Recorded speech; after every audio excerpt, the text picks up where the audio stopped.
My mother crossed my name off my own sister's wedding guest list and wrote 3 words next to it. Not really family. I found out from a bridesmaid's Instagram story. Not from my mother, not from my sister. From a stranger's phone screen at 10 o'clock at night, while I was folding laundry in my apartment in Columbus, Ohio. Before I tell you what I did about it, hit that subscribe button and turn on notifications, because this story only gets crazier from here. And if you've ever been the family member everyone forgets to invite, you're going to want to see how this ends. My name is Rachel Doyle. I'm 31 years old. And 3 months ago, I stopped being my mother's daughter, at least on paper. Let me back up. My sister Emily is the golden child. She always has been. Emily got the piano lessons. Emily got the college fund. Emily got the 4-bedroom house down payment when she married her college boyfriend, Tyler. I got a scholarship I earned myself. A 2-bedroom apartment I pay for myself. And a mother who calls me the difficult one. I never understood why.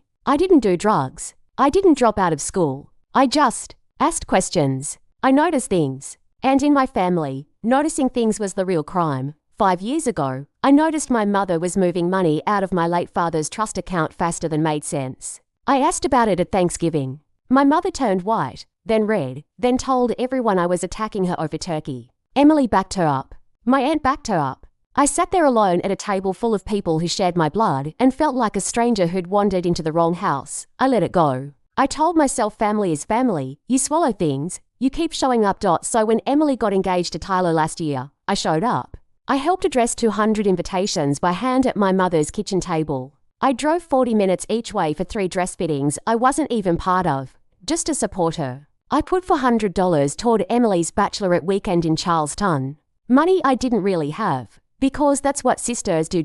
And then, 3 weeks before the wedding, a bridesmaid named Kayla posted a photo of the printed seating chart on a story, laughing about a family drama joke in the caption. I zoomed in out of pure habit, table after table, names I recognized, cousins I hadn't spoken to in a decade, my mother's book club friends, and no Rachel Doyle anywhere. I called Emily immediately. She didn't answer. I called my mother. She picked up on the second ring, like she'd been waiting. Mom, why isn't my name on the guest list? There was a pause, the kind of pause that tells you the person on the other end already rehearsed this. Rachel, honey, we just felt, given everything, given how you've treated this family, that it wasn't appropriate for you to be there. You're not exactly. You're not really family, are you? Not the way Emily needs right now. 6 words. Not really family. Said by the woman who raised me, about the daughter who never once missed a birthday, a graduation, a hospital visit.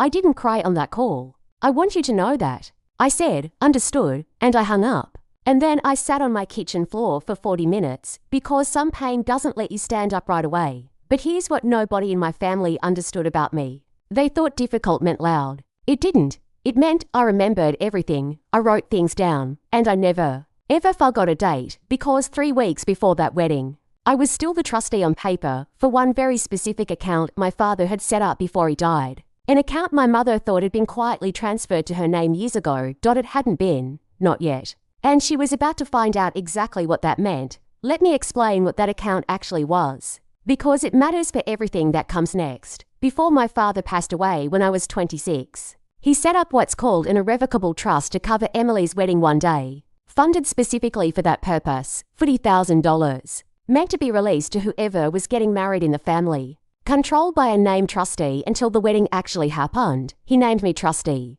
not my mother, me. I never told anyone that detail, mostly because I assumed my mother had handled the paperwork years ago and taken over control, the way she took over control of everything else after he died. She certainly acted like she had. She'd been telling Emily and Tyler for months that the wedding fund was covering the venue deposit, the caterer, half the flowers. What she didn't know was that I'd never actually signed the transfer documents. She'd mailed them to me twice. Both times, life got in the way, or honestly, some quiet part of me just never got around to it. The account sat there, untouched, still legally requiring my signature to release funds, because I was still the trustee of record. So, while my mother was crossing my name off a seating chart, she was, without realizing it, planning an entire wedding budget around $40,000 that I still controlled. I want to be honest with you about something. My first instinct wasn't revenge. It was grief. I spent that whole week replaying every holiday, every fitting, every dollar I'd given without being asked to give it. I talked to my best friend, Monica, who'd watched this pattern for years. She said one thing that stuck with me. "Rachel, you keep trying to earn a seat at a table that was never set for you." She was right. And that's when the grief turned into clarity. I wasn't going to scream. I wasn't going to show up uninvited and make a scene at Emily's wedding, because that's exactly the story my mother wanted to tell about me, the difficult daughter causing chaos. I wasn't going to give her that dot. Instead, I called a lawyer. A real one, an estate attorney named Mr. Whitfield, whom my father had actually used years before. I brought him the original trust documents. He read them twice, looked up at me, and said, "You're still the sole trustee. Nothing was ever legally transferred. You have complete discretion over releasing these funds." Complete discretion. I asked him one question. "If I choose not to release the funds for this wedding, is that legal?" He nodded slowly. "The trust language says funds are released for, quote, family weddings. At the trustee's judgment of appropriateness, you have full legal standing to decide. This isn't the moment." I sat in his office for a long time after that, because I realized I wasn't planning to steal anything or hurt Emily out of spite. I was simply going to stop paying for a family that had just told me, in writing, that I wasn't one of them. 2 weeks before the wedding, the caterer called my mother asking about the remaining balance. My mother called the bank. The bank told her the trust required trustee authorization for release, and the trustee of record was Rachel Doyle. I found out later she screamed at the bank manager for 15 minutes, then she called me. 11 missed calls in one afternoon. I let every single one of them go to voicemail. I finally called my mother back that evening, from my apartment. Sitting at the same kitchen table where I used to address wedding invitations for a sister who apparently didn't consider me family. "Rachel, this is insane. You need to release the wedding funds right now. The caterer needs a deposit by Friday." I kept my voice calm. "I'm not releasing anything. Mom, you have to. It's Emily's money. It's not Emily's money. It's a fund Dad left under my discretion for a family wedding. And 3 weeks ago, you told me I'm not really family. So I'm using my discretion." Silence. Real silence, the kind that tells you someone finally understands the trap they built themselves. "You're punishing your sister for something," I said. "No," I told her. "I'm simply not funding a wedding I wasn't invited to. That's not punishment. That's a consequence." I didn't yell. I didn't threaten. I just laid out the truth calmly, the way she'd taught me never to do at that Thanksgiving table 5 years earlier. She tried everything after that.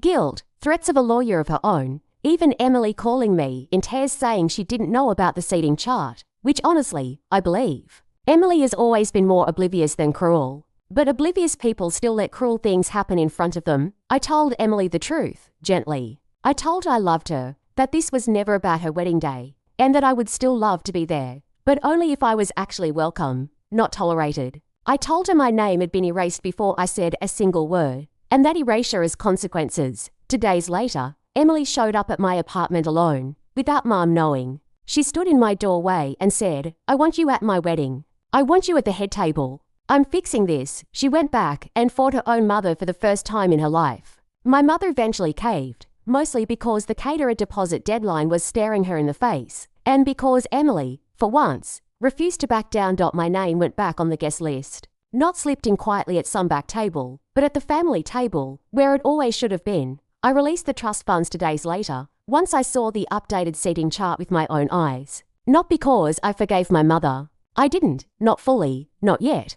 But because Emily deserved her wedding, and my father's money was meant to celebrate love, not fun exclusion. At the reception, my mother avoided me most of the night. At one point, she pulled me aside and mumbled something close to an apology, more about appearances than actual regret. I accepted it politely and didn't chase her for more.